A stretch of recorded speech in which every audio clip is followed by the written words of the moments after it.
Bon, ben, je vous propose de commencer cette conférence qui va durer à peu près 1 heure. On aura des choses à regarder, on aura également de la musique à entendre, puisque c'est une conférence musicale. Et puis on aura après un échange, si vous le voulez, d'un petit quart d'heure ou plus, selon le temps qui nous restera, pour essayer de vous écouter et de se poser des questions ensemble sur ce sujet qui est énorme et très mystérieux, puisqu'il s'agit de parler des instruments de musique dans la Bible, entre mythe et réalité. Tel est le sous-titre de cette conférence, et vous verrez que c'est un sous-titre important, puisque finalement, alors voilà, donc on a le premier instrument biblique est un smartphone. Donc si vous pouvez au passage éteindre vos téléphones, ça évitera au roi David de se retourner dans sa tombe. Merci beaucoup. Donc je disais que, en fait, si la musique est quasiment omniprésente dans la Bible, on trouve en effet dans les écrits bibliques de nombreux termes qui évoquent des pratiques musicales, qui évoquent des instruments de musique, que ce soit depuis quasiment le Bereshit, la Genèse, mais bien sûr dans l'Exode, les prophètes, le livre des psaumes, énormément de noms d'instruments de musique, et le livre de Daniel également. Mais le problème qu'on a, c'est qu'on ne sait pas forcément à quoi correspondent les termes, les noms, notamment les noms de ces instruments de musique. En fait, comment traduire ces instruments de musique dans une civilisation qui a refusé l'image? On lit des noms, on va parler du kinnor, on va parler des nevel, tout ça, mais on n'a aucune image qui correspond à ces noms, donc on n'a aucune indication véritable sur l'instrument lui-même. Donc comment essayer ce soir de reconstituer, en fait, sans le trahir, une espèce d'image de cette époque biblique, d'image musicale, sur une civilisation qui refuse l'image? Ça, c'est la première question. Et vous verrez que ce soir, on a beaucoup plus de questions que de réponses. Et comment, justement, éviter de tomber dans le mythe pour rester sur des faits, pour essayer d'attacher à des faits vraiment, et pas des élucubrations intellectuelles ou mentales, souvent mystiques, comme on en lit beaucoup.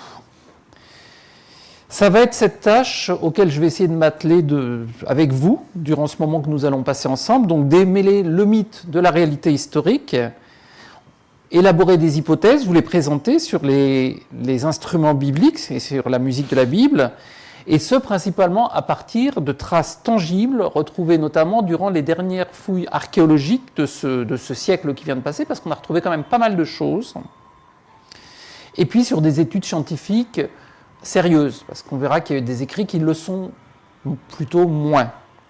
Donc, ce soir, vous n'aurez pas de scoop, je préfère vous le dire. Vous allez ressortir avec plus de questions que de réponses, mais vous aurez peut-être les idées plus claires par rapport à des choses qu'on vous montre dans le commerce. On vous dit ça, c'est la musique de la Bible, et en fait, on n'en sait strictement rien. Alors, je vous propose de commencer ensemble donc, ce parcours, et on va tout d'abord parler donc, du mythe avant de parler de la réalité. Alors, c'est toujours intéressant parce que dans la Bible, comme je le disais, la musique, mais le son lui-même est présent dès le début. Si vous lisez le Bereshit, bara Elohim et Hashamayim et Haaretz, en fait, on dit qu'au début, Dieu, quand il apparaît, c'est par la parole. Hein, souvent, même sur le mont Sinaï, on ne voit pas Dieu, mais on l'entend. Donc le son, et a fortiori la musique, est présente, et elle vient, avec toute sa force, en fait, faire naître la vie, en tout cas dans la Genèse. Et pour voir vraiment une première vie foisonnante et qui fait du bruit comme toute vie, il faut attendre le 4e jour, où il est dit dans la Genèse que Dieu a créé la vie et son bruissement, que les eaux fourmillent d'une multitude animée vivante et que des oiseaux volent au-dessus de ta terre à travers l'espace des cieux. Donc on a, à partir du 4e jour, vraiment déjà une vie du son, mais pas encore de musique, pas encore de son organisé. Et la première évocation de la musique dans la Bible se trouve 3 chapitres après la Genèse. Le chapitre 4, le verset 21 exactement, il est cité donc le nom des descendants donc d'Adam, et parmi eux, le deuxième fils de Lamech et d'Ada s'appelle Yubal ou Yuval. Vous savez que le bet peut se lire bet ou veit selon sa position. Et il est dit que ce Yuval, je vais l'appeler comme ça, est le père de tous ceux qui jouent, et j'ouvre les guillemets, de la cithare et de la flûte. Mais ça, c'est une tradition. En fait, il est dit kinor ve'ugav en hébreu. Et le problème, c'est comment traduire ces termes. Alors, cette traduction, première traduction, donne le nom de cithare, un instrument à cordes, et une flûte. Mais si on le prend la Bible du rabbinat, donc de Zadok Khan, il en donne une traduction tout à fait différente. Lui, il traduit ce verset comme ça. Le nom de son frère était Yuval. Celui-ci fut la souche de tous ceux qui manient la harpe et la lyre. Donc déjà, vous voyez la différence, la cithare est devenue une harpe, et puis il n'y a plus du tout de flûte, c'est une lyre, donc deux instruments à cordes. Alors, qui a raison, qui a tort? Encore une fois, traduire, c'est trahir, parce qu'on n'en sait rien. Donc, comme je l'ai dit, l'hébreu, lui, dit le kinor et l'ugav. Le kinor, c'est un instrument qu'on va retrouver de manière quasiment omniprésente tout au long des épisodes de l'histoire biblique. Et le kinor, c'est quoi? C'est l'instrument du roi David. Alors le roi David, on le connaît bien comme l'ancêtre des musicothérapeutes, c'est lui qui soignait, il a soigné déjà Saül avec son instrument à cordes. Alors on sait que le kinor est un instrument à cordes, hein, et c'est le roi David qui va instaurer la future musique du temple, que Salomon va mettre en œuvre, ou en musique si on peut dire. Mais ce kinor, est-ce que c'est une harpe, une cithare ou une lyre? Si on regarde les différentes représentations que vous avez sous les yeux, vous voyez par exemple ici, vous avez le roi David, c'est donc au XIIIe siècle.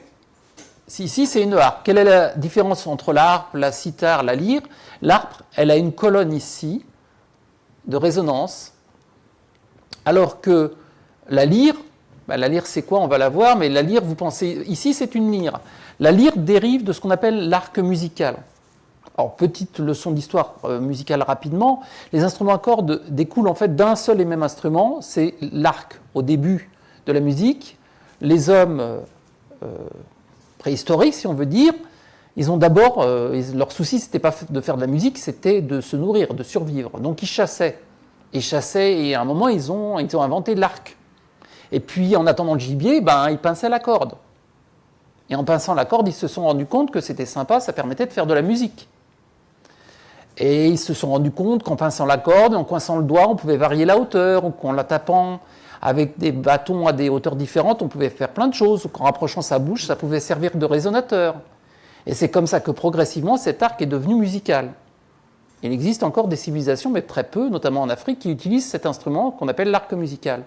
Et puis, cet arc musical, on l'a progressivement, il est devenu un peu plus élaboré, et on a notamment l'arc, le bâton s'est renforcé, et on lui a adjoint, pour faire ce qu'on appelle une lyre. Là, vous pensez à quoi? Vous pensez dans Astérix, Assurancetorix, le barde qui joue sur la lyre. Donc vous avez cet instrument qui est, comme on le verra, constitué en fait de deux battants ici, et d'un battant ici transversal, et puis vous avez les cordes, ici un autre battant donc transversal, et les cordes qui sont parallèles.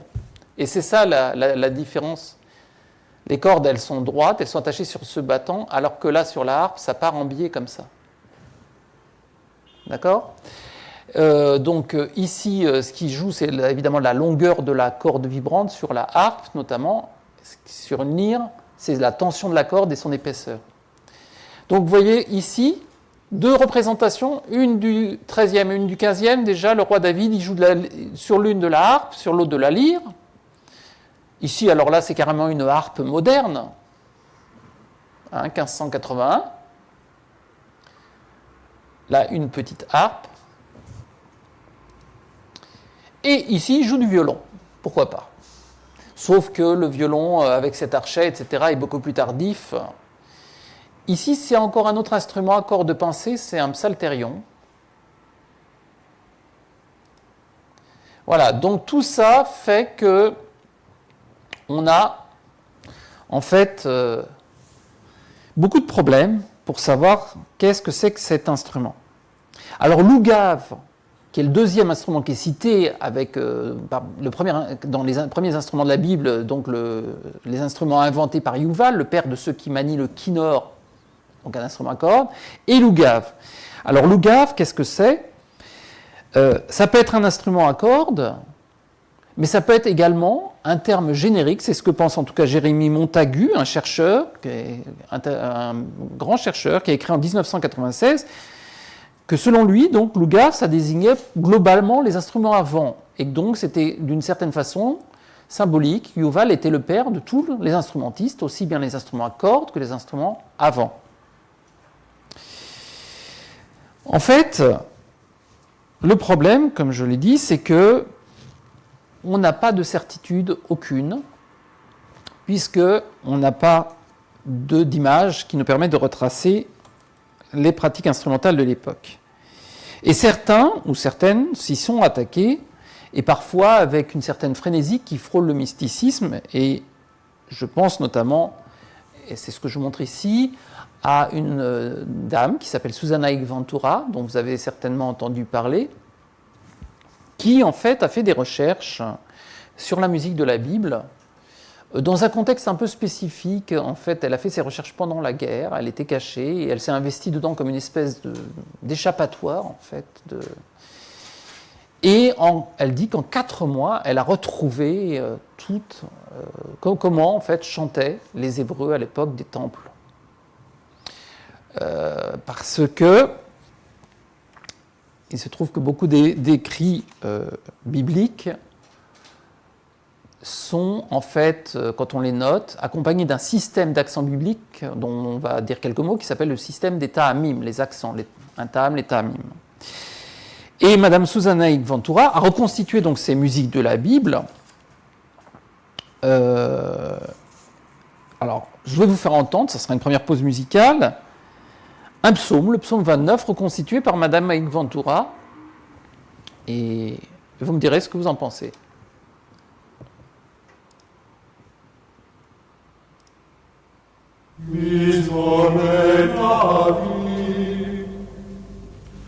Oh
psaume 29, reconstitué par Madame Aik Ventura.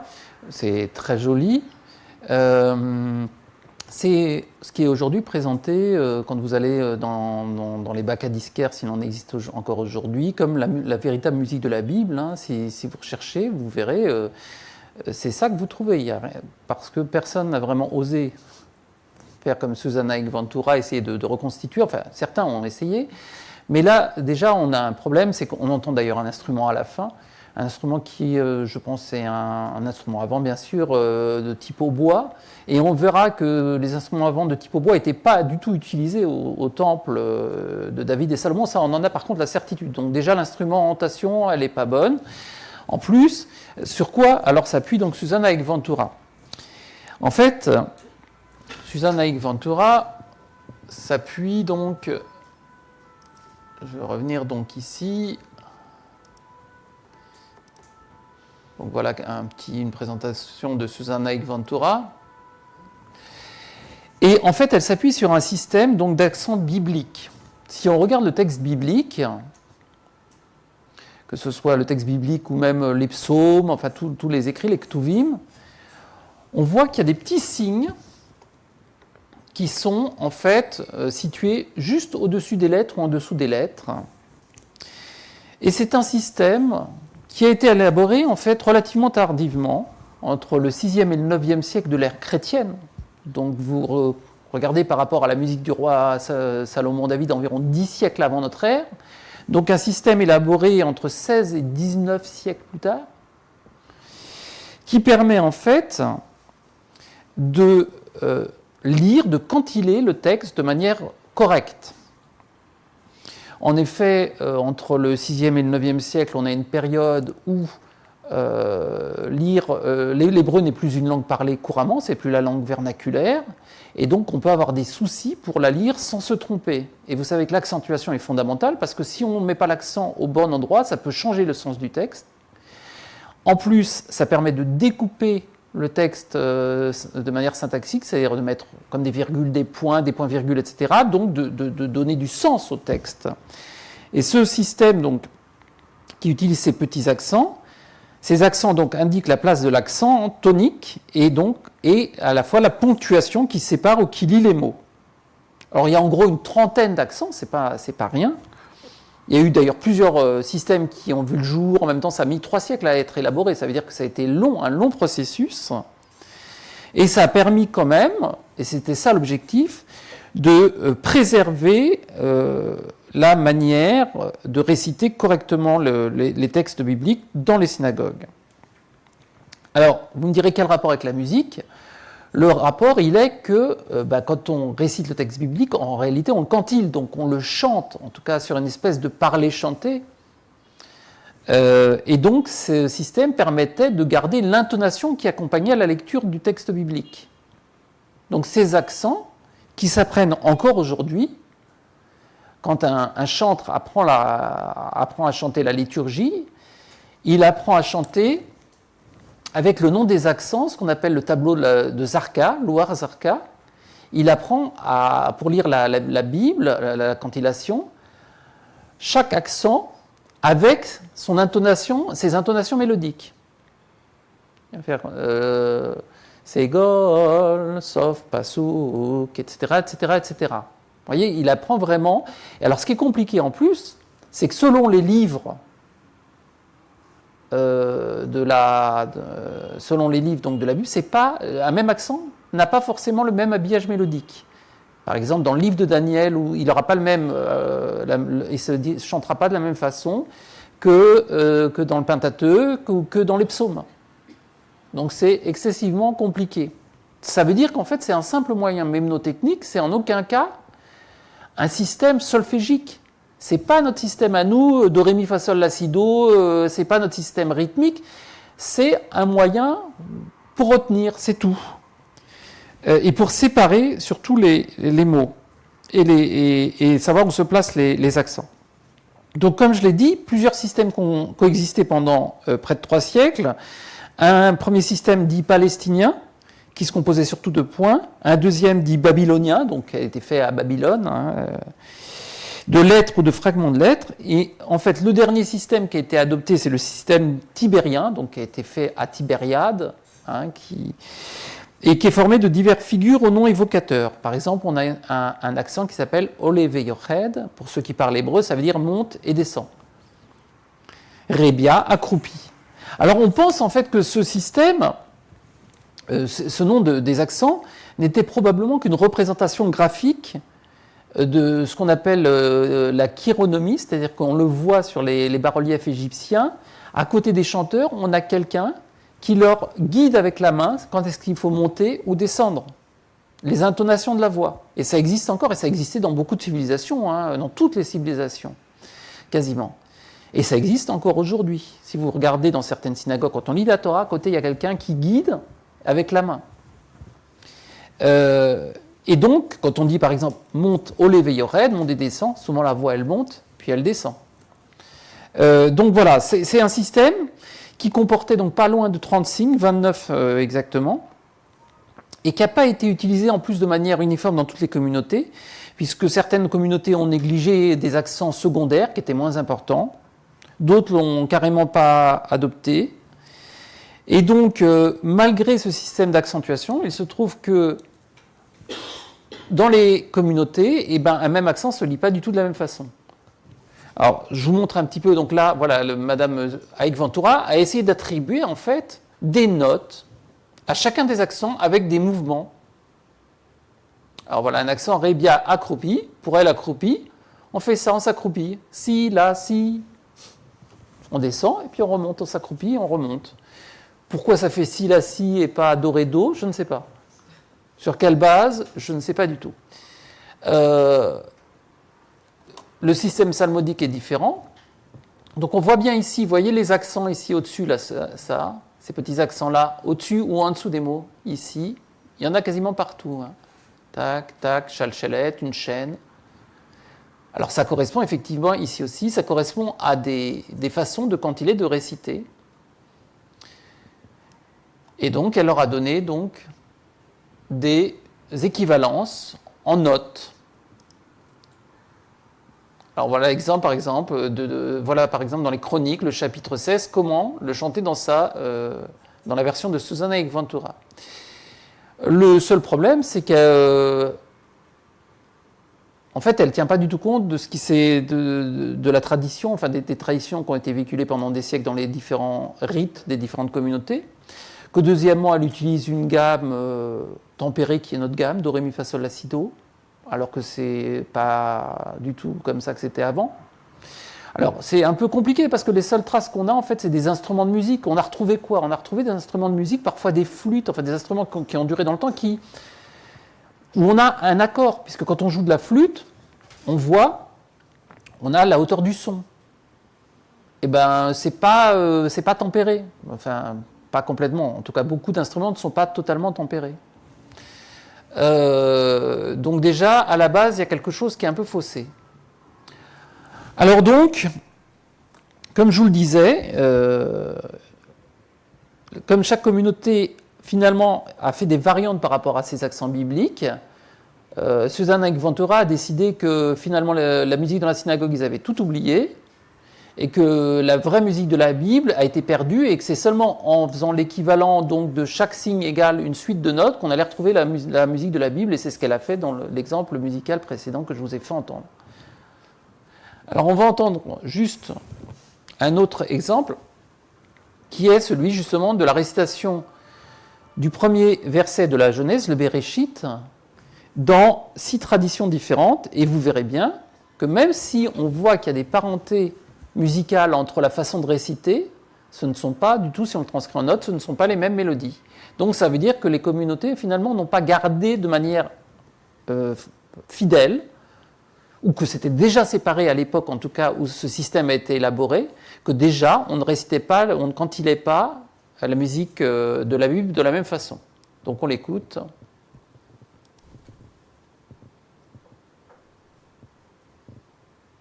Bereshit bara Elohim את השמיים ואת הארץ. Rite portugais de Bordeaux, c'était. בראשית ברא אלוהים את השמיים ואת הארץ. Rite italien romain, exactement. בראשית ברא אלוהים את השמיים ואת הארץ. Rite ashkénaze de Paris, exactement. בראשית ברא אלוהים את השמיים ואת הארץ. Ashkénaze de l'Est, Pologne. בראשית ברא אלוהים את השמיים ואת הארץ. Rite Kurdistan. Rite kurde. בראשית ברא אלוהים את השמיים ואת הארץ, והארץ הידע תוהו ובוהו וחושך על פני תהום. Et pour finir, le rite de Grèce. Si vous écoutez, vous voyez que ça se ressemble, mais en fait, qu'est-ce qui se ressemble? C'est le même texte, et c'est vrai que c'est coupé au même endroit, donc à ce titre-là, ces accents ont bien joué leur rôle, ils ont permis de préserver le texte, son accentuation tonique, de le lire correctement, mais les musiques, c'est pas les mêmes. Même s'il y a des inflexions un peu semblables, mais c'est pas les mêmes si on le transcrit en notes. Alors, comme je vous l'ai dit, il y a eu ces tentatives donc, de Susana Ventura, et puis il y en a eu d'autres, bien sûr, qui ont essayé aussi de reconstituer ces musiques. Mais tout ça, ça ne repose pas sur des bases scientifiques sérieuses.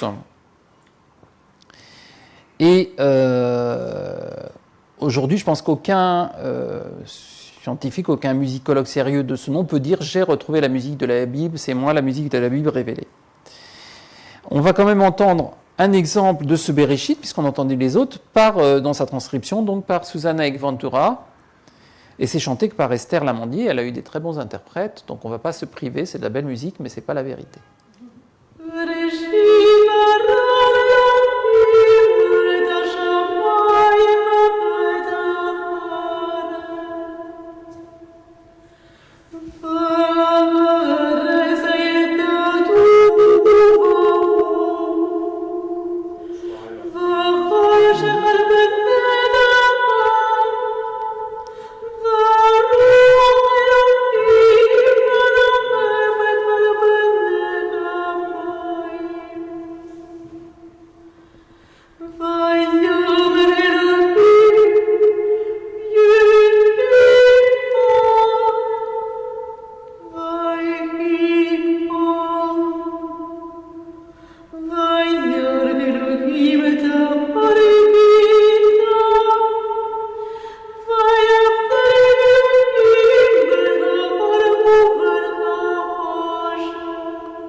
Ok.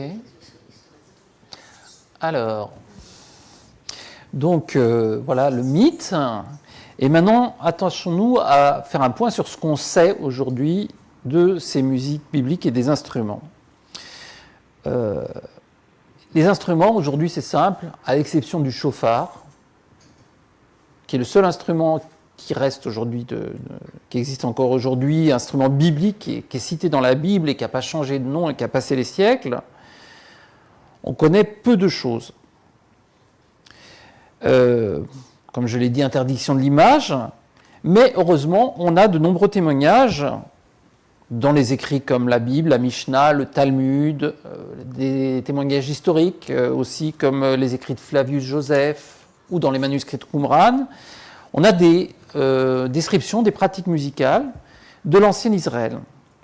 D'autre part, la musique des Hébreux, elle n'est pas née du néant. Elle est complètement corrélée à la musique des civilisations environnantes. Vous savez, les Canaan, enfin, c'était un tout petit endroit, un carrefour entre des grandes civilisations. Sumer, Babylone, civilisation assyrienne, l'Égypte. Donc les Hébreux, ils ont forcément emprunté aux uns et aux autres. On ne vit pas dans un vase clos. Donc ça nous donne des pistes, des indices, parce que par contre, par exemple chez les Égyptiens, on a des bas-reliefs, on a de l'image, on peut retrouver des choses. D'autre part, n'oublions pas que, par exemple, à la destruction du premier temple, il y a eu l'exil babylonien, entre moins 586 et moins 538 avant Jésus-Christ, et les Hébreux ont été emmenés donc à Babylone, et comme ça se faisait souvent à l'époque, les musiciens ont souvent été intégrés dans la cour, dans les cours babyloniennes, et ils ont appris, ils sont restés quand même 48 ans, voire plus, ils se sont imprégnés de cette musique. Regardez aujourd'hui ce qui se passe, quand on parle de musique juive, on sent des influences de partout. Donc là, on a des signes d'influence qu'on retrouve après même dans le nom de certains instruments de musique, et j'en parlerai dans le livre de Daniel notamment, qui montrent qu'il y a eu des emprunts à ces civilisations et que c'est évident. D'autre part, on a depuis la fin du XIXe siècle des fouilles archéologiques qui ont été entreprises un peu partout, et notamment au Moyen-Orient, et qui ont permis de mettre à jour des centaines de reliques matérielles et d'iconographie qui diffèrent bien souvent de l'imagerie médiévale de la Bible qu'on a vue auparavant avec le roi David et sa harpe, lyre, violon et compagnie. Alors le seul problème qu'on a, c'est que le sol et les conditions de conservation dans le sol de la Palestine, qui a été conservé jusqu'à donc très longtemps, ne sont généralement pas favorables à la conservation des instruments, notamment à cordes. C'est-à-dire que les instruments à cordes ou le bois, ça se dissout très vite. Tout ce qui est constitué de matière organique, les tambours, c'est pareil, ça ne s'est pas conservé. Donc les archéologues ont principalement exhumé, en fait, des instruments qui contiennent du métal, du fer. Donc on a retrouvé des cymbales en métal. On a retrouvé des cloches qui étaient soit en métal, soit en pierre, des hochets en poterie, des claquettes en os ou en ivoire. Voilà. Mais pour les instruments à cordes, on a par contre de l'iconographie, des graffitis, des dessins, ou encore sur des pièces de monnaie. Je vais vous en montrer. Non seulement donc, dans les civilisations environnantes, mais également donc, en terre même de Canaan. Et donc ça donne des indications précieuses sur les instruments de musique utilisés aux différentes époques bibliques. Notamment à l'époque romaine, on a des superbes mosaïques qui nous montrent vraiment les instruments qui étaient utilisés à cette époque-là dans les synagogues des premiers siècles de la diaspora. Si on regarde ici, on a par exemple, ça c'est assez intéressant, des instruments, ici on va le voir de plus près, c'est quelque chose qui a été trouvé à Ashdod. Et il y a 5 musiciens, chacun tenant un instrument. Je vous montre. Là, ils jouent des cymbales.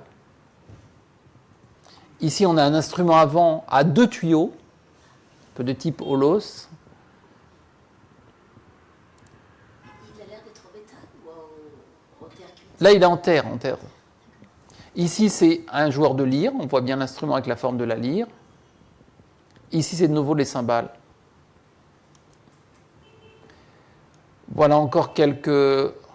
Ouais, toujours pareil. Ça, c'est ce qu'on a vu aussi avec différents instruments qui sont joués. Ici, intéressant, ça a été trouvé à Petra, donc dans l'actuelle Jordanie. On a apparemment un groupe ici qui joue 2 joueurs de lyre et un joueur de cette double flûte au bois, plus exactement un double holos, 2 tuyaux, et on va en parler après, qu'on joue simultanément. Alors, ceux-là, que je ne vous dise pas de bêtises, c'est les premiers siècles de l'ère chrétienne. Tout premier siècle. Et puis, bien sûr, vous connaissez tous ce bas-relief à Rome avec l'arche de Titus.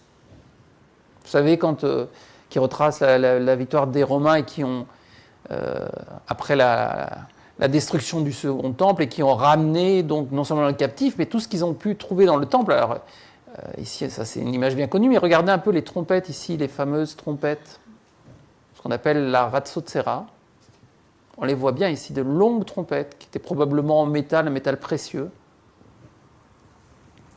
Donc voilà un certain nombre d'instruments qu'on peut voir donc, sur ces bas-reliefs.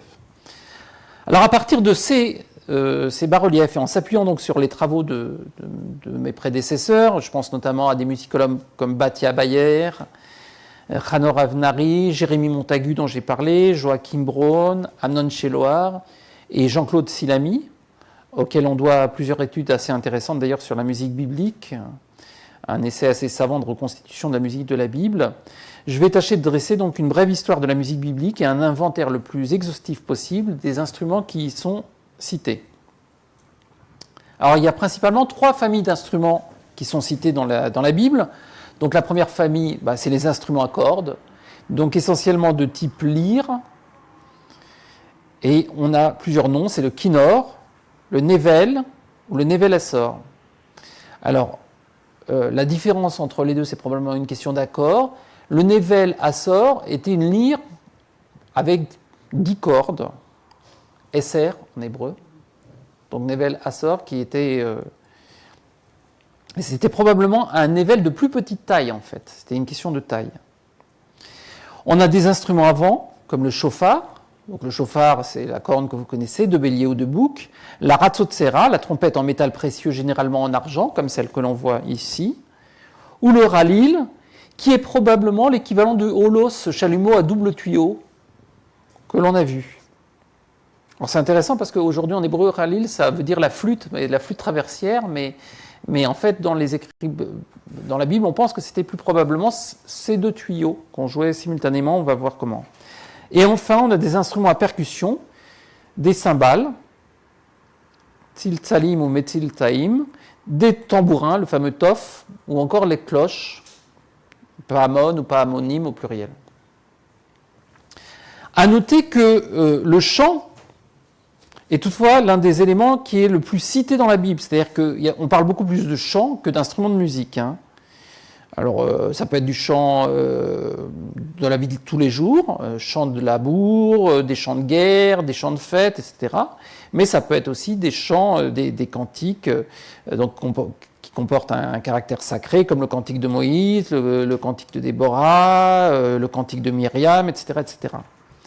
Mais dans la période nomade, la musique ne joue pas un grand rôle, finalement, dans l'accomplissement des préceptes religieux. Son usage est beaucoup plus spontané. Et c'est souvent restreint à l'accompagnement de processions, de cérémonies. On le voit avec le cantique de Myriam. Vous savez, c'est l'épisode où quand les Hébreux ont traversé la mer Rouge qui s'est ouverte et que quand la mer Rouge s'est refermée sur les armées de Pharaon, Myriam entonne un cantique de louange pour remercier Dieu. Et toutes les femmes dansent au son du tambourin, c'est ce qui est écrit dans le texte. Et donc c'est spontané.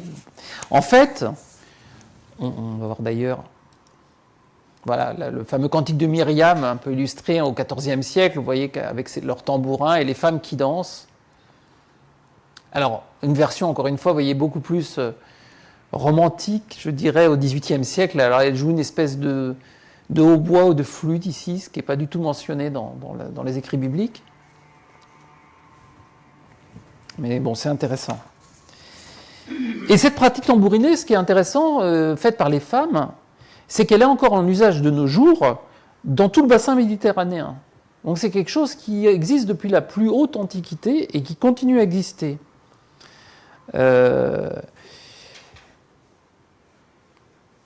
Mais en fait, il va falloir vraiment attendre l'époque de la sédentarisation et l'établissement de la royauté, avec David, puis Salomon, pour qu'apparaissent vraiment des musiciens au statut professionnel et que la musique prenne toute sa place dans le culte. Que ça devienne une musique vraiment et avec des instruments établis, qui est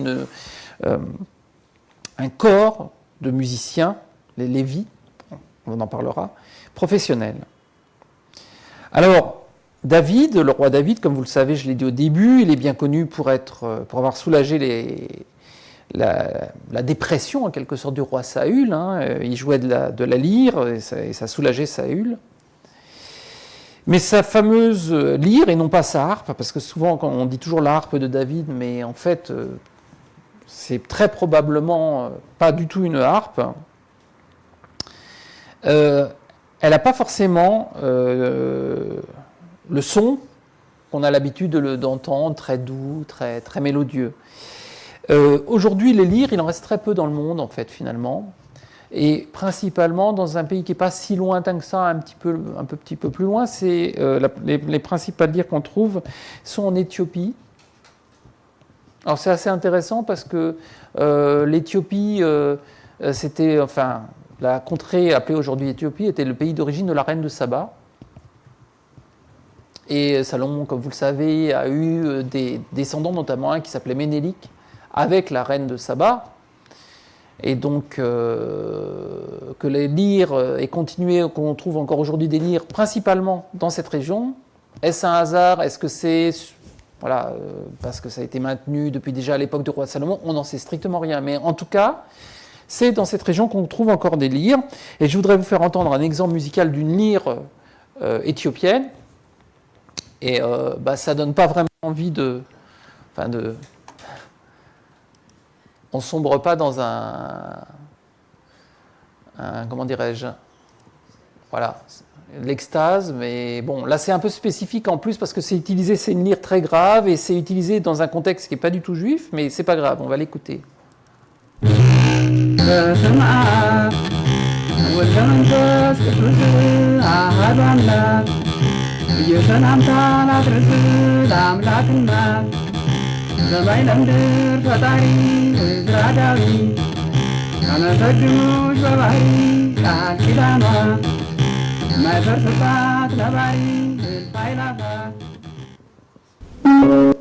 Alors après, voilà, c'est la version justement de Susanne Ventura. Elle l'entend comme ça, David.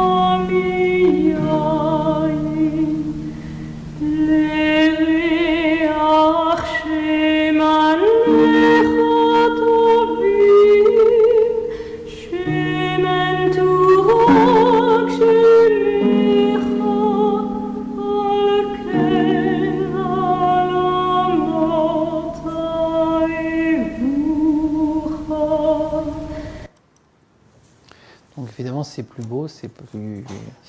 Alors l'autre, il faut nuancer, hein, c'est une lyre éthiopienne et il y a donc une influence très forte de la musique africaine avec ce brouillage de timbres qui est tout à fait voulu et qui ne remonte pas à l'époque biblique, ça c'est presque sûr. En tout cas, ce qui est intéressant, c'est que la musique est souvent considérée dans la Bible comme un passage, un médium vers le divin. On citera notamment un passage biblique, c'est l'épisode de l'histoire de Saül, et il est dit, voilà ce que dit ce passage, « Ensuite tu iras à la colline de Dieu où se trouvent les sentinelles des Philistins, et il adviendra qu'à ton arrivée dans la ville, tu rencontreras un groupe de prophètes descendant du haut lieu, précédés d'un Nével, d'un Toph, d'un Khalil et d'un Kinor, et ils prophétiseront. » Donc vous voyez que l'association de la prophétie avec les instruments de musique et la musique en général est quand même assez forte ici. Et il dit « Et l'Esprit de l'Éternel fondera sur toi et tu seras transformé en un autre homme. » Donc ces deux versets évoquent bien le rôle de la musique en tant que vecteur extatique, vecteur qui permet de prophétiser. Mais avant cela, il y a une personne qui a tout à fait compris l'intérêt de la musique aussi et qui l'a mis au service donc, du culte, c'est le roi David. Le roi David qui est le premier donc à avoir instauré un orchestre cultuel qui allait servir de base à la musique du premier temple de Jérusalem qui allait être édifié quelques années après par son fils Salomon. Alors au début, cet ensemble comporte 3 cymbaliers, c'est la description, je vous donne la description que donne la Bible. 3 cymbaliers, appelés Messiltaïm, et 14 instrumentistes à cordes. Donc il y a quand même une prédominance des cordes, mais c'est normal parce que leur puissance n'est pas très... elles ne sont pas très puissantes. Il y a 8 nevelim et 6 kinoroth. Et on a 7 prêtres qui jouent de la trompette. Et par la suite, comme ça ne suffisait peut-être pas, David a institué un corps de musiciens et de chanteurs professionnels qui comporte pas moins de 288 musiciens, tous donc issus de la tribu des Lévis. Alors pour mémoire, il y a 2 grandes familles importantes, il y a les Kohen, les Kohanim, ce sont les prêtres du temple, et puis les Lévites, ce sont les serviteurs du temple. Et être au service du temple, c'est pas seulement en prendre soin, mais c'est aussi être là pour sa musique au service du culte. Donc ce sont les Lévis qui sont les musiciens, et ces 288 musiciens sont toujours, selon le texte biblique, divisés en 24 ensembles de 12 musiciens chacun. Vous voyez que c'est très symbolique. Encore une fois, méfiance avec les récits bibliques, parce qu'il est très probable qu'à l'époque du premier temple, ce n'était pas aussi structuré, et que ce récit qui est bien postérieur, puisque c'est dans les chroniques qu'on trouve mention de la description du culte à l'époque du temple, ça a été rédigé bien après, et ça concerne probablement plus le second temple que le premier temple. En tout cas, il y avait des sanctuaires en dehors de Jérusalem, et l'usage de la musique était probablement même plus important qu'au premier temple. En attestent les récriminations du prophète Amos contre la pompe d'un lieu de culte d'une des tribus du Nord, peut-être même une tribu qui était à Shrem, l'actuelle Naplouse, et qui dit, je cite, « Quand vous m'offrez des holocaustes et des oblations, je ne les veux point, je n'ai point de regard pour vos tribus d'animaux gras. Faites-moi grâce du bruit de vos cantiques, que je n'entende plus le son de vos luttes. » Enfin, de vos instruments à cordes, en fait, hein, c'est une traduction. Donc, on voit bien que même dans les différents lieux en dehors du temple, il y avait toujours accompagnement de la musique pour tout ce qui était offrande et sacrifice. Mais c'est vraiment le second temple qui va concrétiser cette importance de l'orchestre du temple. En effet, comme je l'ai dit, en 586, donc Nabuchodonosor s'empare de Jérusalem, il détruit le premier temple, une partie du peuple juif est déportée à Babylone, et comme je l'ai dit, les musiciens juifs, les Lévites, sont probablement intégrés aux orchestres des cours des rois, selon la coutume en usage à l'époque. Et Batia Bayer, une grande musicologue israélienne aujourd'hui disparue, relevait en 1972 qu'il y avait une similitude totale entre la formation orchestrale des cours et des temples mésopotamiens et ce qui est décrit dans la Bible. C'est-à-dire que l'orchestre est de même type. Les orchestres se composent d'un grand groupe d'instruments à cordes, de une ou deux sortes seulement. Donc à Jérusalem, toujours le duo Kinor et Nevel, on trouve toujours ensemble, qui sont donc probablement des lyres de tailles différentes, d'un nombre restreint ou d'une simple paire de cymbales, et d'un large chœur. Et les trompettes ne participent pas à l'accompagnement musical, leur sonnerie ponctue simplement le déroulement du rituel.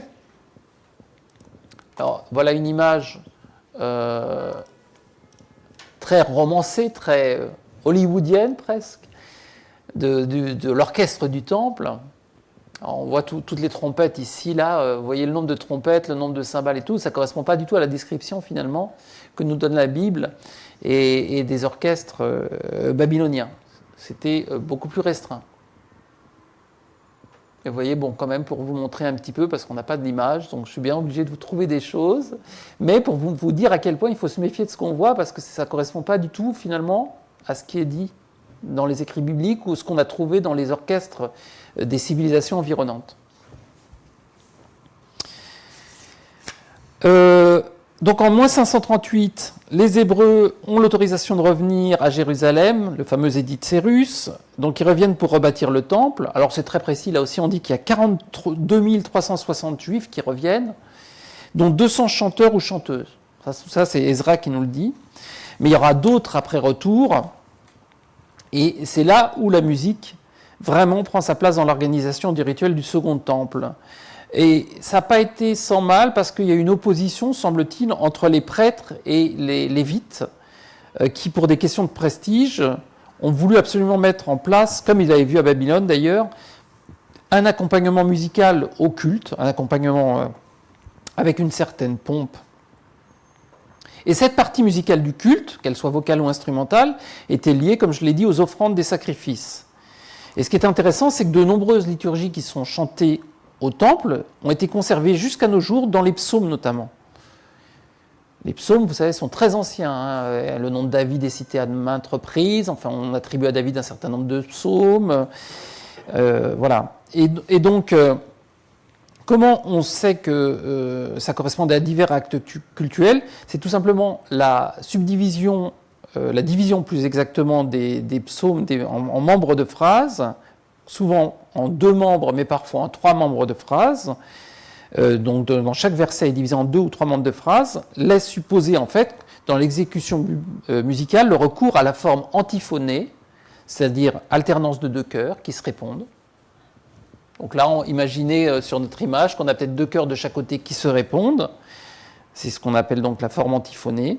Ou responsoriale, c'est-à-dire la réponse des fidèles au grand prêtre, comme on a aujourd'hui parfois les fidèles qui disent Amen ou qui répètent certaines phrases. Et puis aussi dans certains psaumes, comme par exemple le psaume 136, où on a des répétitions, des refrains, attestent bien qu'il y avait une participation des fidèles. Vous savez, le psaume 112, Odul Adonai Kitov, Kilolam Rasdo, à chaque fois on répète Kilolam Rasdo, Kilolam Rasdo, à chaque fois. Donc ça implique bien la structure du psaume qui avait une réponse, que ce n'était pas juste comme ça. On va entendre un peu cette structure responsoriale dans un exemple musical qui nous vient alors vraiment d'ailleurs.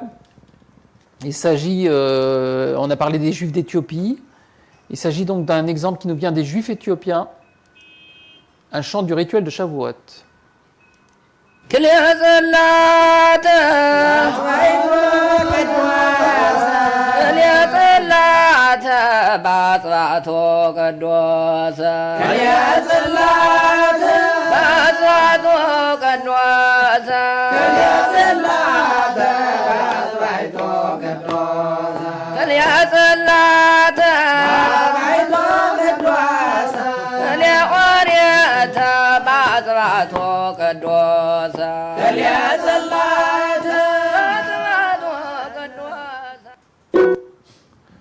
Ça, on verra après la suite. Je reviens là. Bon, je vais avancer un petit peu parce que le temps passe très vite. Sur les psaumes, il y aurait plein de choses à dire, notamment certains psaumes, le début des psaumes donne des indications musicales très souvent d'ordre qui sont un peu mystérieuses, mais très souvent, vous savez, ça commence par Mizmor Shir, le chant, l'Amenatsear, qui veut dire littéralement au conducteur, au chef des chantres. Et par exemple, il y en a un qui s'appelle le psaume 6, l'Amenatsear à la Shminit, au chef des chantres sur le 8e. Le 8e quoi? On ne sait pas.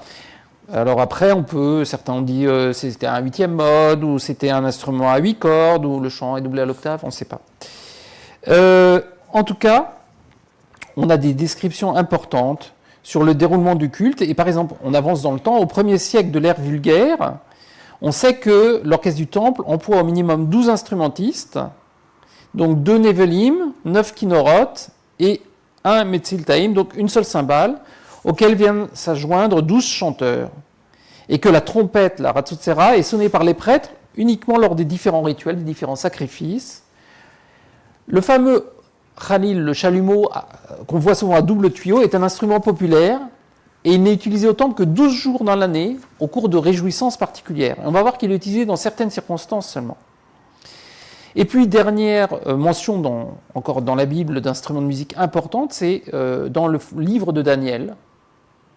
Dans le livre de Daniel, livre important parce que ça se passe à l'époque des conquêtes d'Alexandre le Grand, donc il y avait eu toute une influence de la civilisation grecque, hellénistique, et on trouve trace de cette influence dans les noms d'instruments grecs qui figurent dans le livre de Daniel. Et aussi dans d'autres écrits, Par exemple, les écrits de Ben Sira au IIe siècle avant Jésus-Christ décrit les pratiques instrumentales qui avaient lieu durant les festins, etc., etc. Alors, ce que je voudrais faire, c'est faire un inventaire des instruments de musique cités dans la Bible en essayant de vous dire et de vous faire entendre un petit peu à quoi pouvaient ressembler les instruments qui sont cités. Alors, un tableau rapide des instruments de musique, juste parce que je peux utiliser ces termes. En fait, aujourd'hui, on parle de cordes, de vent, de percussion, mais en réalité, la classification la plus adaptée, c'est celle de Hornbostel-Sachs. On parle d'idiophones, c'est-à-dire d'instruments qui résonnent par eux-mêmes, de membranophones, donc c'est une membrane qui produit le son, donc ça c'est tous les instruments de type tambour, de chordophones, c'est la vibration d'une corde qui produit le son, et d'aérophones, c'est la vibration de l'air, tout simplement. Donc je vais plutôt utiliser ces termes-là, c'est pour ça que je vous montre ce tableau. Voilà, idiophone, donc c'est l'instrument qui résonne lui-même, par exemple la cymbale, c'est l'instrument qui résonne, il n'y a pas de membrane, il n'y a pas de corde, il n'y a pas de vent, et on ne souffle pas dessus. Donc on va parler donc des différents instruments, et on va commencer donc par les chordophones. Alors, le premier instrument dont j'ai longuement parlé, le kinnor. Donc tous les musicologues s'accordent à dire que c'est une sorte de lyre, c'est-à-dire un instrument, comme on le voit ici, constitué donc d'un corps et de deux bras et d'une tige, ici un joug, et les cordes sont attachées dessus. Là, ici, on a une légère caisse de résonance. Alors ça, c'est une lyre sumérienne, donc de l'époque, vous voyez, sensiblement Abraham, 3000 ans avant l'ère vulgaire. Donc ça, Abraham, il a connu ça. Et ça, on le trouve sur beaucoup de bas-reliefs. La lyre utilisée par les Israélites était certainement la même que celle des Canaans. Elle était asymétrique, avec un bras plus long que l'autre, et le corps de l'instrument ici avait une forme de boîte, comme on le voit ici. Alors, certains disent même que cette lyre avait vraisemblablement une hauteur de 50 à 60 cm, donc c'est quand même assez grand, et qu'elle avait une tessiture plutôt dans les médiums, donc ni trop grave ni trop aiguë. On le sait parce qu'on a retrouvé certaines lyres quasi intactes en Égypte et qui portaient parfois le même nom que leurs voisines sémites. Donc voilà, c'est le même genre d'instrument. C'est une sorte de caisse de résonance. C'est ça qui sert de caisse de résonance, en fait, ici. On en a peut-être d'autres, encore des exemples de lyres, voilà ici. Et là, on a c'est peint encore des lyres, ici. Sur les pièces de monnaie, on en a retrouvé beaucoup. Alors, les pièces samaritaines, vous voyez, toujours la lyre. Alors, parfois, on ne voit pas toujours très bien, mais on la voit ici, on voit la caisse de résonance. Ici aussi, une lyre. C'est des sceaux, ça. Alors, voici les différentes formes de lyre qu'on pouvait trouver. Donc, avec les différentes époques. Donc, vous voyez que là, on est par exemple 2000 ans avant Jésus-Christ. C'est ce qu'on a trouvé dans le Negev. C'est sur des rochers. Ça, c'est à Megiddo, environ 12 à 13 siècles avant Jésus-Christ. Ça, c'est un peu le genre de lyre qu'on a vu ici. Donc, vous voyez que la lyre peut avoir des formes variées selon les époques. Et il y en a, et il y en a, et il y en a. Ça, c'est par exemple sur des pièces de monnaie.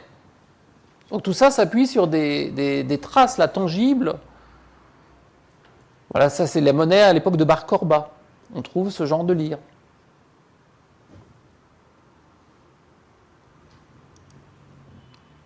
Et encore d'autres.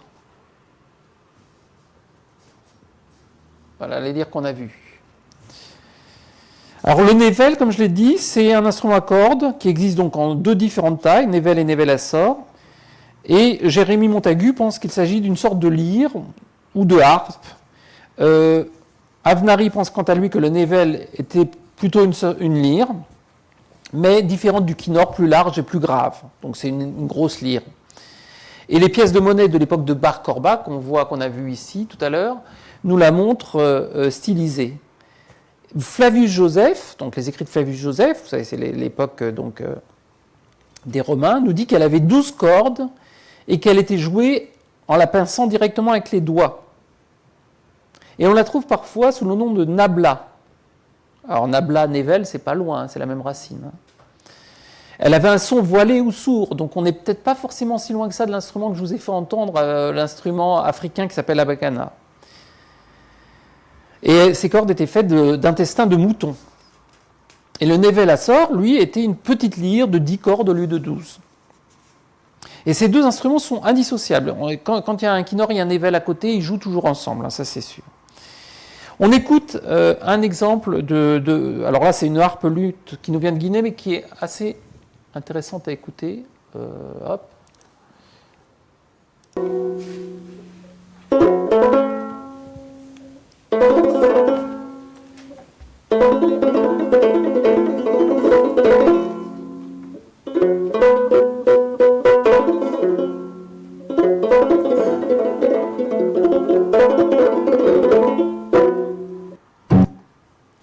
Voilà. Alors, je reviens à mon PowerPoint. Vous voyez la différence avec la harpe ici, c'est la harpe de Megiddo, on en trouve aussi, mais la harpe est plus tardive. Il y a deux instruments qu'on trouve dans les écrits bibliques et on ne sait pas exactement ce que c'est. L'un s'appelle les minimes. Alors, ça n'a rien à voir avec le sport, les cadets, les minimes, etc., mais ça s'écrit comme ça. Et c'est peut-être un luth, selon Avnari. Pourtant, le luth, c'est un peu douteux parce que ça n'a jamais vraiment fait partie de l'instrumentarium cananéen israélite. Alors, Jérémie Montagu, lui, pense que le minime, c'est pas du tout un instrument de musique, mais c'est un terme musical pour désigner un morceau pour instrument à cordes. Donc, vous voyez qu'on est vraiment dans l'incertitude. Parfois, on ne sait pas du tout si ce terme désigne un instrument de musique ou un morceau. On ne sait pas. Il y a le terme ougav dont j'ai parlé au début, pour Yuval, qui est le père de tous ceux qui manient le kinnor et l'ougav. L'ougav, là aussi, deux hypothèses. Soit c'est une harpe, comme on voit ici, soit c'est plus génériquement la famille des instruments avant. Alors, on trouve ici quelques luths également.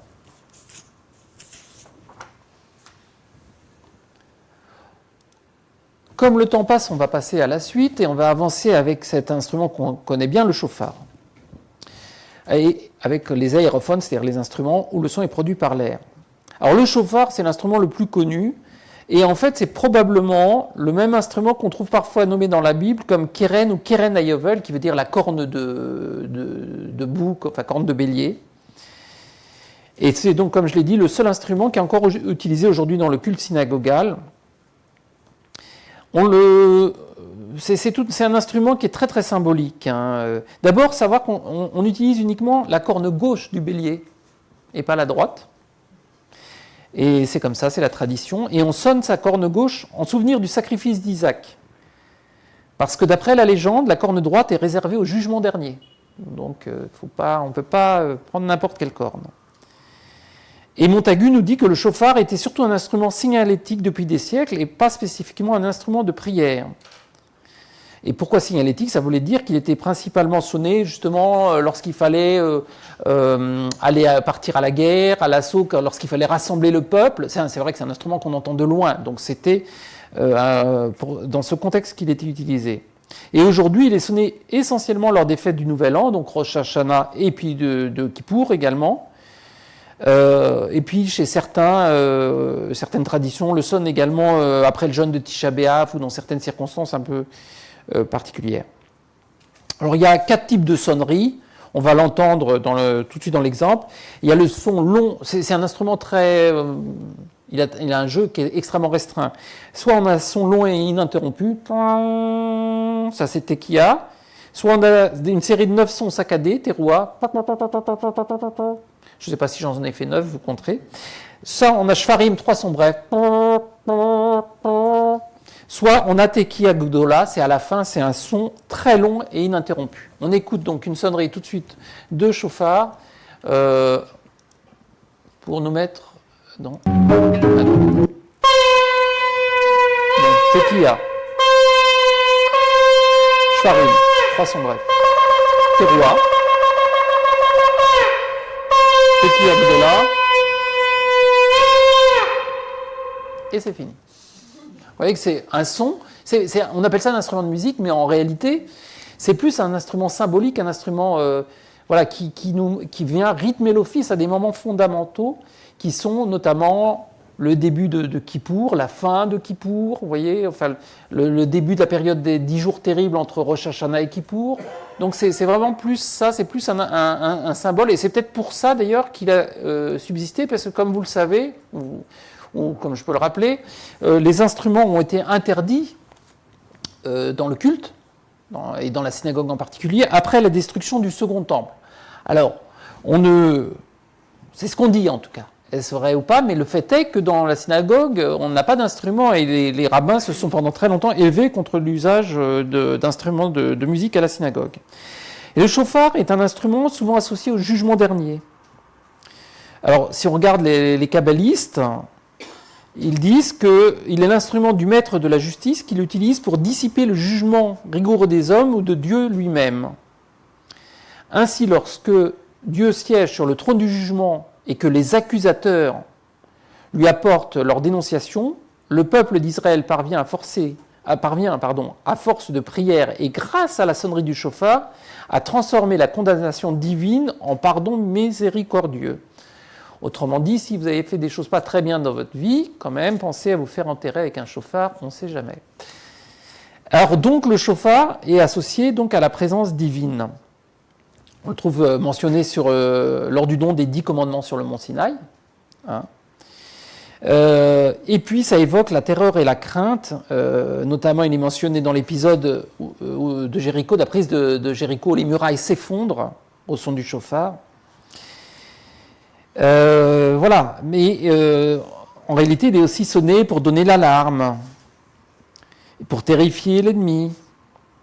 Et puis, à l'époque du Talmud, le shofar remplissait d'autres fonctions magiques, comme celle de provoquer la pluie lors de sécheresse, d'arrêter une épidémie, de contrecarrer l'action des esprits malins en temps de guerre, ou de faire face à toutes sortes d'adversités.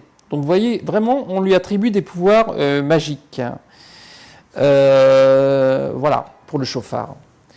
Autre instrument, alors on voit ici différents shofars qui sont là pour le coup sur des mosaïques des synagogues, donc dans le premier siècle de l'ère chrétienne.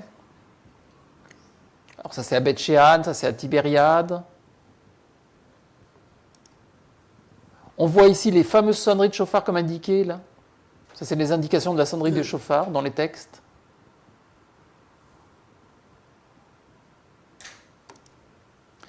Alors, autre instrument, donc la trompette, Ratzotsera.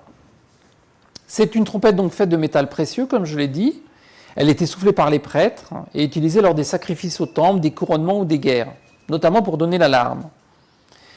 Et en fait, elle est souvent associée au shofar. Il y a une espèce de binôme, de la même façon qu'on a Kinnor et Nevel, on a shofar et Ratzotsera. On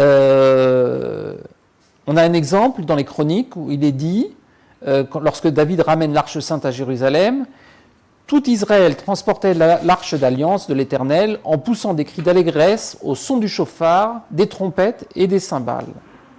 Et dans les psaumes, pareil, avec des trompettes et au son du shofar, poussaient des cris de joie devant le roi l'Éternel. Psaume 98. On écoute un exemple musical rapidement de sonnerie d'une de ces trompes. Alors c'est une trompe, là en l'occurrence en bois, parce que encore une fois, je vous dis, j'ai pas d'exemples musicaux, donc je suis bien obligé d'aller les chercher ailleurs. Attendez, c'est pas ça là. Ça on l'a eu. Non, c'est pas ça.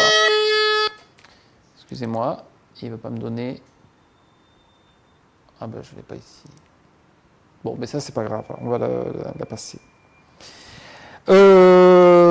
J'avance toujours, je vais entendre justement cet instrument qu'on vient d'entendre, c'est le fameux Khalil, cet instrument avant à 2 tuyaux. Alors, probablement, c'est un instrument de la famille des hautbois, parce qu'il a certainement une hanche simple, plutôt de type clarinette, excusez-moi, et en général, il a un tuyau pour la mélodie, et l'autre servant souvent de bourdon, comme la cornemuse en quelque sorte. Mais on a vu sur certains bas-reliefs que parfois il pouvait y avoir aussi 2 tuyaux mélodiques. Et on a un terme qu'on trouve dans la Bible, c'est le terme d'abouv, qui désigne vraisemblablement les différents tuyaux du Khalil.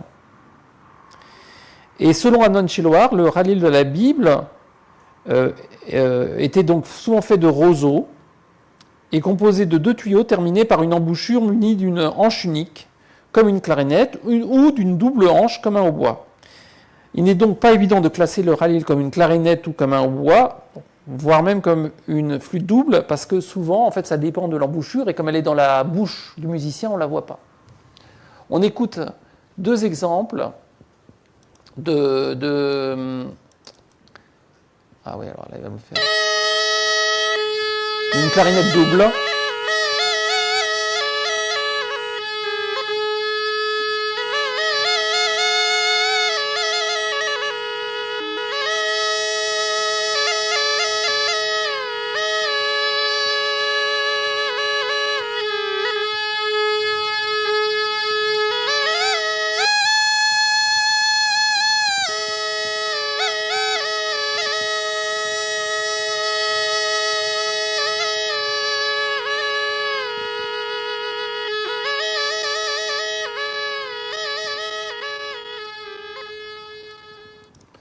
Et un deuxième exemple, celui-ci nous venait du Rajasthan et celui-là du Maroc.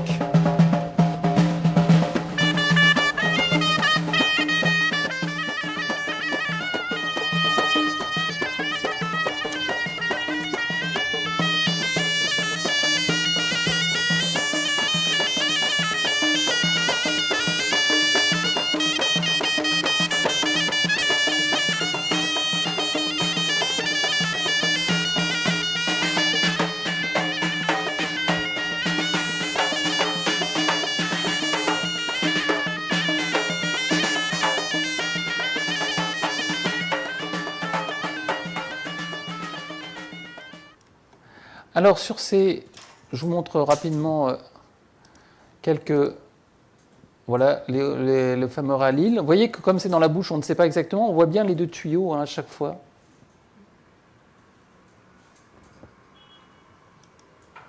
Encore différents types de Halil. Les 2 tuyaux aboutissent à la même bouche. Oui, oui, bien sûr, oui. Alors ça c'est autre chose, la flûte de Pan, on en parlera plus tard. Juste pour dire une chose sur le Halil, vous vous rappelez que j'avais dit qu'on entendait dans l'exemple musical de Susanna Ventura une espèce de hautbois et que c'était très invraisemblable parce que en fait l'usage du Halil, le son de cet instrument est associé soit à la joie, soit à la tristesse. Et en fait il n'est pas joué lors du temple. En fait... Il est dit que le Halil, c'est soit pour la fiancée, soit pour le défunt. Vous voyez que... Alors, c'est même déjà, il y avait cette question qui était posée, déjà, pourquoi les endeuillés et ceux qui sont dans la joie écoutent-ils pareillement le son de la flûte? Et Avnari, ce chercheur, avance l'idée que le son de ce Halil est utilisé dans ces 2 contextes parce que la flûte est un symbole de fertilité, de vie et de renouveau. Et donc la combinaison du mythe du renouveau, de la résurrection avec les symboles de la fertilité permet de comprendre le rôle joué par cet instrument à 2 moments cruciaux de l'existence, le mariage et la mort. J'avance toujours et je voudrais parler d'un autre instrument avant qui est cité, qui est très mystérieux, c'est la magrefa. Alors la magrefa, certains ont dit, ça y est, c'est l'orgue. L'orgue existait, et l'orgue date des temps bibliques. En fait, cet instrument est décrit comme une sorte de flûte de Pan, un peu comme ce qu'on voit ici, qui aurait été constituée d'une boîte contenant chacun 10 roseaux creux ayant chacun 10 trous, chaque trou pouvant fournir 10 notes différentes. Alors quand on commence à avoir des accumulations comme ça de chiffres qui se répètent, on est dans la symbolique, parce que vous imaginez 10 roseaux, 10 trous, 10 notes différentes, on est déjà à 1000 notes possibles avec un seul instrument. Si vous trouvez un instrument qui est capable de faire ça, vous me faites signe. Non, ça c'est dans la symbolique du texte. Et cet instrument, la magrefa, aurait été utilisé pour appeler les prêtres et les lévites à leurs tâches, sa sonorité étant si puissante qu'on pouvait l'entendre jusqu'à Jéricho. Vous imaginez quand même, Jérusalem-Jéricho, c'est quand même si c'est pas si loin que ça à vol d'oiseau, il y a quand même du chemin. Et en fait, aujourd'hui, on pense que cette magrefa c'est pas forcément un instrument de musique, ça pourrait être tout simplement un râteau ou une pelle, un instrument, un outil qui était jeté par terre après le nettoyage de l'autel du temple afin d'appeler les chanteurs à rejoindre leur place. Voilà, c'est une hypothèse parmi d'autres. Dernier instrument qu'on trouve, machol, et c'est pas clair non plus, soit c'est une sorte de flûte ou de chalumeau, soit c'est une danse, mais on ne sait pas.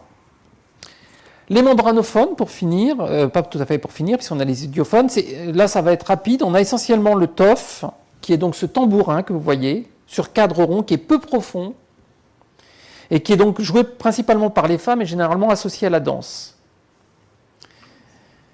On va pas entendre, parce que j'ai pas trop le temps, mais je vous avais amené un exemple de tambour d'Algérie encore avec les femmes.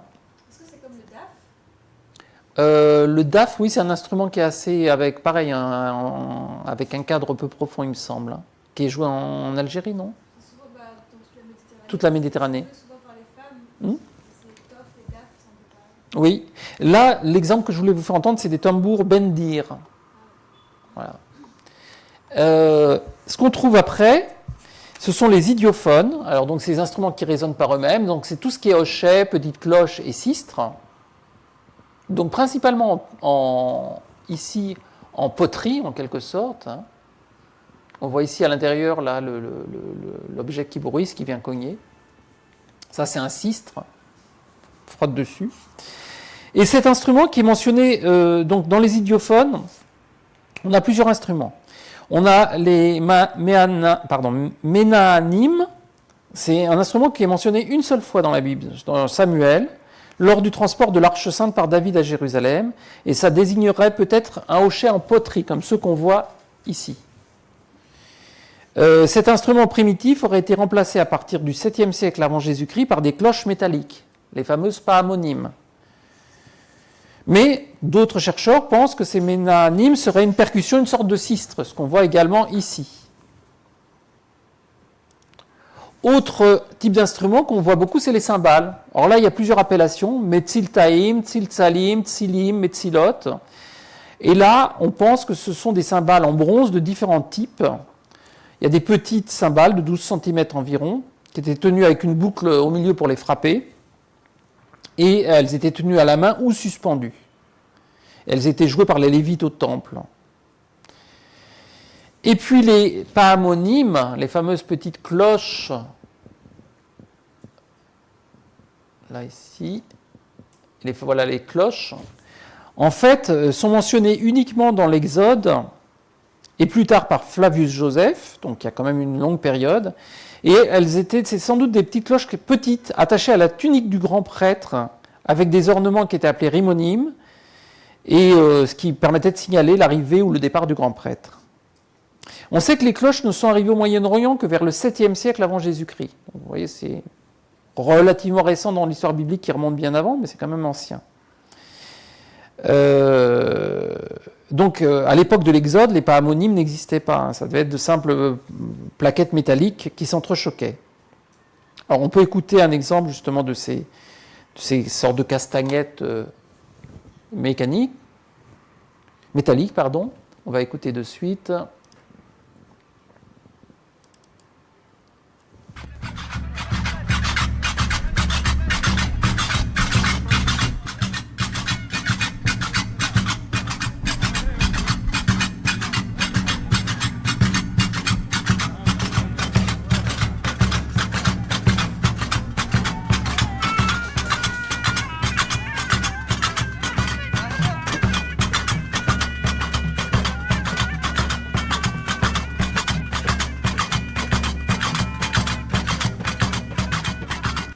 Et on écoute juste les petites claquettes.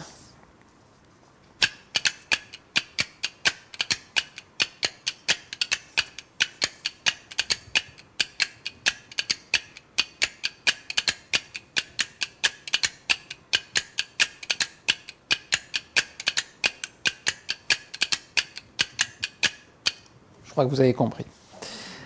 Voilà, les derniers instruments dont j'ai parlé, mentionnés dans le livre de Daniel, sont en fait des appellations, j'allais dire, hellénisées d'instruments qui existaient déjà. Par exemple, il parle de Karna, Masrokita, Kaitros, Sabeta, Psanterine, etc. Karna, c'est l'équivalent de la corne, du chauffard ou de Keren Ayovel, mais c'est le même instrument. Kaitros, Sabeka et Psanterine sont des versions araméennes des noms grecs de la cithare, du sambic et du psalterion. Donc le kétros, c'est une cithare grecque de type lyre, en fait très proche du kinnor. La sebera, ce serait une sorte de harpe. Et le psanterine, alors c'est un terme qui est peu clair. Alors aujourd'hui en hébreu, ça désigne un piano moderne, mais c'est absolument pas le cas évidemment. Et ça serait proche d'un instrument plus ancien, ce qu'on appelle le psalterion grec, qui était un instrument à cordes pincées, directement pincé par les doigts et sans plectre. Voilà. Et la masrokita est probablement un instrument avant, mais on ne sait pas exactement. Donc, j'étais un peu plus long que prévu, mais j'ai voulu montrer que, finalement, à travers les écrits bibliques, on sait beaucoup de choses et on ne sait pas grand-chose. On a, heureusement, ces traces que nous ont laissées, donc ces bas-reliefs, ces pièces de monnaie, ces vases, voilà, qu'on a retrouvés dans les différentes strates ou couches de l'ancienne Palestine et des civilisations environnantes.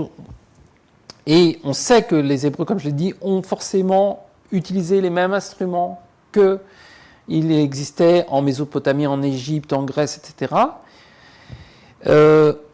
Mais à part ça, que sait-on de plus? On ne connaît pas grand-chose de la musique de la Bible. Sur les noms d'instruments, on a encore beaucoup d'hésitations. Et je ne sais pas si on en saura vraiment, vraiment beaucoup plus du fait justement de ces matériaux qui se sont dissous dans la terre et dans le temps.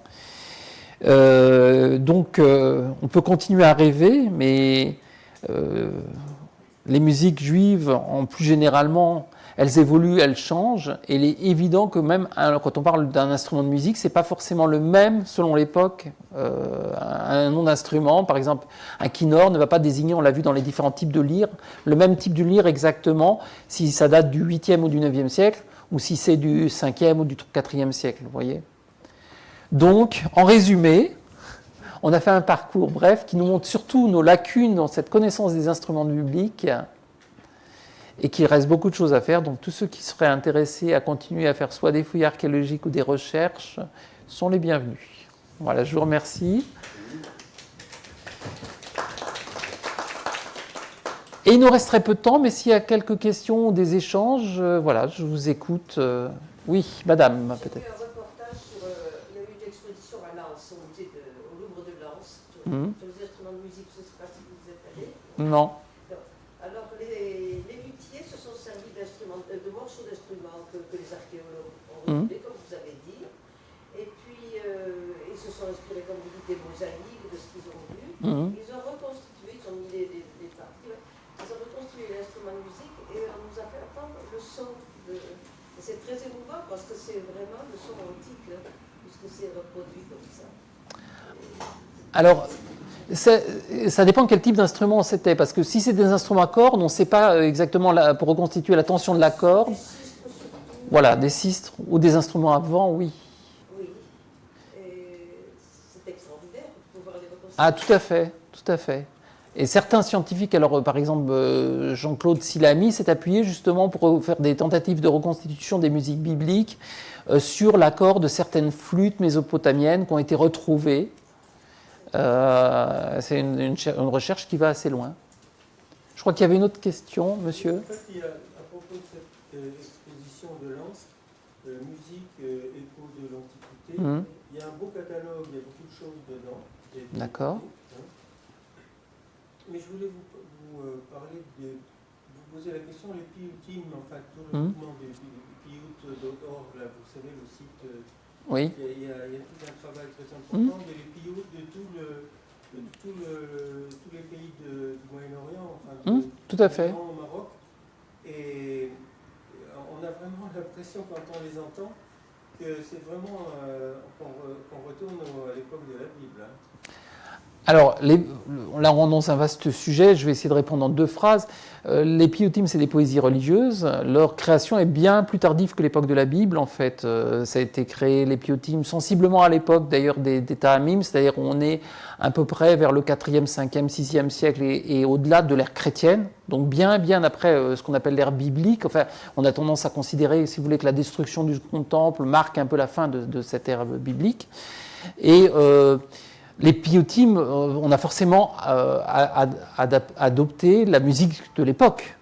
Vous voyez aujourd'hui ce qui se passe au niveau des musiques partout. Vous allez à la synagogue, vous entendez des airs, même quand on prête ancien, mais si vous prêtez l'oreille, des fois vous entendez des chansons qui se sont glissées, vous reconnaissez des airs israéliens, vous reconnaissez des chansons d'Enrico Macias, vous reconnaissez toutes sortes de choses. Ça emprunte de partout. Donc les gens, les Hébreux ou les Juifs vivent dans leur temps, ils ont évolué, ils n'ont pas conservé la musique. Il n'y a aucune civilisation ou presque qui a conservé des musiques avec un siècle sans que ça change jamais. C'est pas possible. Donc la musique des piyutim, le site dont vous parlez très très bien, je le connais, c'est une référence. Je vous invite d'ailleurs à aller voir le site de l'Institut européen des musiques juives, dont je n'ai pas eu le temps de parler, mais que j'ai l'honneur de diriger, et dont Jean-Gabriel, qui est en train de nous filmer, fait partie. Et cette conférence sera d'ailleurs diffusée sur le site, notamment de l'Institut européen des musiques juives, c'est pour ça que ça a été filmé. Et vous avez aussi énormément d'articles, vous avez la possibilité d'écouter des musiques, et vous trouvez recensés des liens pointant vers des sites comme celui, justement, de Piyut, qui est assez extraordinaire. C'est pas vous qui avez écrit que ça a inspiré les chants grégoriens? Que comment? Que cette musique des Piyutim a inspiré les chants grégoriens? Ah non, je n'ai pas écrit ça. D'abord parce que j'en sais absolument rien, je n'en ai aucune certitude. Non, alors c'est autre chose. Non, le chant grégorien, certains, comme Solange Corbin notamment, qui était une musicologue, a fait des études sur les origines du chant d'église, qu'elle fait remonter aux origines au chant de la synagogue, puisque c'est vrai que les premiers chrétiens, étaient juifs, quoi. Donc, il y a des similarités, mais c'est pas la même chose. J'ai fait personnellement une thèse sur les musiques de tradition judéo-portugaise et étudié des psaumes, et il y avait dans mon jury des professeurs qui connaissaient très bien le chant grégorien et qui ont écouté mon travail et qui l'ont lu avec intérêt, et ça leur rappelait, certaines choses étaient semblables, mais d'autres non, absolument pas.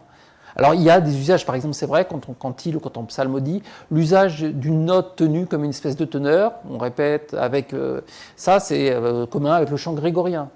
En fait, c'est le texte qui donne la façon de le réciter. Ce sont avant tout des systèmes qui doivent être pratiques. Donc quand on a du texte à réciter, il faut que la musique soit adaptable au texte, c'est le texte qui prime. Donc on utilise des procédés, mais là on rentre dans des choses un peu trop techniques, qui sont l'utilisation de formules mélodiques à certains moments clés du texte, et entre les deux, on récite, on tient la note, et on fait des petites ondulations, mais très légères, on tient une seule note. Est-ce qu'il y a d'autres questions ou... À propos des musiques juives, je voudrais signaler que Claude Berger, qui est présent là... Oui, je l'ai reconnu, on le salue au passage. Il chante des chants yiddish magnifiques, et il donne des concerts, notamment le 24 février, à la Vieille Grille, voilà. Avec beaucoup de commentaires aussi sur très intéressants sur les paroles, mais il chante, et avec des musiciens des Balkans, des musiciens... Très bien, comme ça maintenant, on vous donnera les renseignements. Je pense que Claude Berger va vous donner tous les renseignements tout à l'heure, sans doute. Un flyer. Formidable. Écoutez, je vous remercie infiniment. Ah, il y a une question, excusez, monsieur. Vous avez dit que le son du chauffard était associé au don des 10 commandements. Oui. Est-ce que vous pouvez donner quelques précisions? Alors, c'est justement quand les 10 commandements sont donnés, il est dit qu'il y avait des éclairs, etc., et qu'il y avait donc le son terrifiant du chauffard à ce moment-là. En fait, c'est dans les écrits bibliques. Ah, il y a une question ici, et Madame Aprepi. Alors, oui, c'est pour vous. Michael Jasmin disait que les archéologues ont exhumé une balustrade qui provenait du temple et où il y avait marqué trompette. C'est-à-dire que c'était l'endroit où le trompettiste, vous allez nous dire quel instrument il s'agit, Ratsotsera. tenait à l'extérieur du temple pour signaler l'heure du Shabbat, par exemple, pour donner le tempo à la ville. Alors dans ce cas-là, de quoi ils se servaient? De la trompette d'argent ou du chauffard? Alors, la trompette d'argent était probablement réservée à l'usage du temple même, mais il est évident que dans toutes les civilisations, les instruments à son fort, comme les trompettes, chauffards, etc., les aérophones, étaient utilisés justement, comme je parle d'instruments signalétiques, pour donner des comment dirais-je, là en l'occurrence pour signifier le début du Shabbat, on n'avait pas de sirène à l'époque, mais ces instruments à son fort, comme la trompette, étaient soufflés de manière à ce que tout le monde puisse savoir que le Shabbat allait commencer, certainement. Donc c'est une autre trompette, mais ça... Probablement une trompette en métal toujours, mais peut-être pas d'argent, mais ça je n'en ai aucune certitude. Je pense simplement qu'il ne devait pas y avoir des trompettes d'argent partout, c'est juste une question de bon sens, c'est tout. Il y a une autre question? Oui, je me demandais si... pour essayer d'aller aux origines, est-ce que les musiques des juifs égyptiennes, notamment des Karaïtes, pouvaient apporter quelque chose, quelques informations? Alors, très honnêtement, je ne sais pas, parce que je ne suis pas du tout spécialiste des musiques karaïtes ni des musiques samaritaines. A priori, pourquoi pas, mais là aussi, il y a dû y avoir des évolutions. C'est ça le problème. Donc, les évolutions se font dans les deux sens, c'est comme les hébreux qui sont allés en Babylonie. Oui. Je pense qu'ils ont pris probablement des choses. Très certainement. Très certainement. Les instruments qu'on voit au Louvre, Mais... vous avez retrouvé ce que vous connaissez de la Bible? Parce qu'il y a quand même beaucoup d'instruments de musique au département d'Égypte. Alors, on retrouve des instruments qu'on voit sur le PowerPoint que je vous ai projeté, effectivement. Voilà. Mais ça fait bien longtemps que j'y suis pas allé, donc vous me faites penser que je vais aller rafraîchir ma mémoire et aller vérifier tout ça avec mon petit PowerPoint. Et au musée de Jérusalem, au Kikara Musica, vous êtes allé voir? Non, pas encore. Ah, c'est très extraordinaire, ça. Mais est-ce qu'ils ont des instruments? De tous les Oui. pays où il y a des juifs, voilà. Mais pas des instruments anciens. Oui, oui, complètement. Je ne suis pas sûre que ça biblique. Non, je ne pense pas. Et une dernière question, monsieur, puis après on va être obligé de... Oui. Il me semble qu'au début de votre exposé, vous avez dit que le roi David serait à l'origine de la musicothérapie. Est-ce que j'ai bien entendu? Alors, c'est ce qu'on dit, parce que c'est le premier qui est mentionné dans des écrits très anciens comme ayant soulagé la maladie du roi Saül, qui en fait était un peu... Du roi Saül, qui était en fait un peu dépressif, disons les choses comme elles sont. Il était nostalgique, c'est ce qui est indiqué, et qu'en fait, il faisait venir David pour le soulager de ses humeurs un peu dépressives au son de son kinnor. Donc c'est pour ça qu'on a tendance à le considérer comme le premier le père de la musicothérapie, parce qu'il avait le pouvoir de guérir avec son instrument de musique. Voilà. Écoutez, je vous remercie, et puis...